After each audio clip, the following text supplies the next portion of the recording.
Hi, வணக்கம். எல்லோரும் எப்படி இருக்கீங்க? வாங்க இன்றைக்கி மார்னிங் பிரேக்ஃபாஸ்ட் என்னன்றதை பார்த்துடலாங்களா? வாங்க. சுட சுட நான் கதம்ப சாம்பார் தாங்க வச்சுருக்கேன். தோசை செய்ய போகிறேன். சில்ட்ரன்ஸினுடைய ஃப்ரெண்ட்ஸ் எல்லாம் வீட்டுக்கு வந்திருக்காங்க. அதனால் அவங்களுக்கு சுட சுட கதம்ப சாம்பாரும் தோசையும் செஞ்சு கொடுக்கலான்னு சொல்லிட்டு இருக்குங்க. பாருங்கள், இவங்களாம் சில்ட்ரன்ஸினுடைய ஃப்ரெண்ட்ஸுங்க வந்திருக்காங்க. பாருங்கள், 2 பேர் வந்திருக்காங்க. அவங்களுக்கு தான் நான் தோசை செஞ்சு கொடுக்க போகிறேன். இவங்க என்னுடைய டாட்டர் இல்லைங்களா? இப்போ பாருங்கள், உள்ள ஒருத்தர் ரெடி ஆகிட்டுருக்காங்க.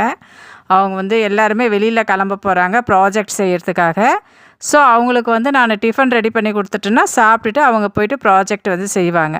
வாங்க, இது ஃபினிஷிங் டச்சாக நான் கொத்தமல்லியை போட்டு எப்படி கொதிக்குது பார்த்திங்களா சாம்பார். கொத்தமல்லி போட்டு இறக்கிடலாங்க. இறக்கி வச்சுட்டு ஒவ்வொருத்தருக்கா நம்ம தோசை போட்டு கொடுத்தோம்னா சாம்பார் ஊற்றி அவங்க சாப்பிட்டுடுவாங்க. வாங்க, இப்போ நம்ம தோசையே ரெடி பண்ணிக்கலாங்களா? பேன் வச்சாச்சு. பேன் நல்லா ஹீட் ஆகட்டுங்க. ஹீட் ஆகிட்டு தோசை போட்டுக்கலாம். பாருங்கள், எவ்வளோ சூப்பராக வந்திருக்கு தோசை மாவு. அவ்வளோ சூப்பராக இருக்குங்க. இப்போ லீவு விட்டு இருக்கிறாங்கன்றதுனால அவங்க வீட்டுக்கு வந்திருக்காங்க. அவங்க கொஞ்சம் ஃப்ரீயாக விளையாடிட்டு சாப்பிட்டுட்டு போகிறதுக்கு அங்கே போய் ப்ராஜெக்ட் பண்ணுறதுக்குலாம் டைம் கரெக்டாக இருக்கும். வாங்க, இப்போ ஒவ்வொருத்தருக்கா நம்ம டிஃபனு ரெடி பண்ணி கொடுத்துடலாம். கதம்ப சாம்பார், தோசை. இன்றைக்கி மார்னிங் டிஃபன் இதாங்க, கதம்ப சாம்பாரும் தோசையும். இதை ஒவ்வொருத்தருக்கா நம்ம கொடுத்துட்டு வந்துடலாம். இவ பார்த்திங்கன்னா 6th ஸ்டாண்டர்ட் படிக்கிறா. என்னுடைய சில்ட்ரன்ஸுடைய ஸ்கூல் தான். நல்லா சூடாக இருக்குது. அதனால் அவள் கீழே உக்காந்துக்கிறா. கீழே உட்காந்து அவள் ஃபஸ்ட்டு சாப்பிட்டுட்டு இருக்கட்டும். இப்போ பாருங்கள், இவ என் பொண்ணு தான். பாருங்கள், அங்கே எல்லாருமே போயிட்டு தோசை எடுக்கிறதுக்காக எத்தனை பேர் ட்ரை பண்ணிகிட்ருக்காங்க பாருங்கள். ஒரு தோசை எடுக்கிறதுக்கு 3 பேர் ட்ரை பண்ணிகிட்ருக்காங்க.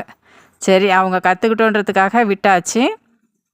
இப்போ ஒருத்தர் தோசை போட்டுகிட்டே இருக்கா. நான் ஒவ்வொருத்தருக்கா தோசை வச்சு கொடுத்துட்டு இருக்கேங்க. எல்லாரும் சாப்பிடட்டும்ன்ட்டு. பாருங்கள், இவ என்னுடைய டாக்டரு. இவ சாப்பிட்டு முடிச்சாச்சு. இவ இப்போ சாப்பிட போகிறா. இவங்க 2 பேரும் தான் என்னுடைய பொண்ணுங்க. சரிங்களா? இவங்க 2 பேர் என்னுடைய பொண்ணுங்க. அவங்க லாஸ்ட்டாக சாப்பிடுவாங்க. இப்போ எல்லாருக்குமே நான் தோசை போட்டு கொடுத்துட்ருக்கேன். எல்லாருமே உட்காந்து சாப்பிட்றாங்க.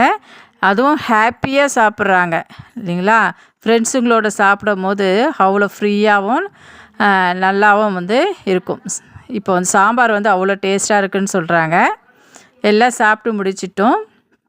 இப்போ பாருங்கள், இவ லாஸ்ட்டாக உட்காந்தாச்சு. பாருங்கள், சாம்பார் சூப்பராக இருக்குதுன்னு சொல்கிறா. இந்த வீடியோ உங்களுக்கு பிடிச்சிருந்தால் லைக் பண்ணுங்கள், ஷேர் பண்ணுங்கள், கமெண்ட் பண்ணுங்கள். பாய்.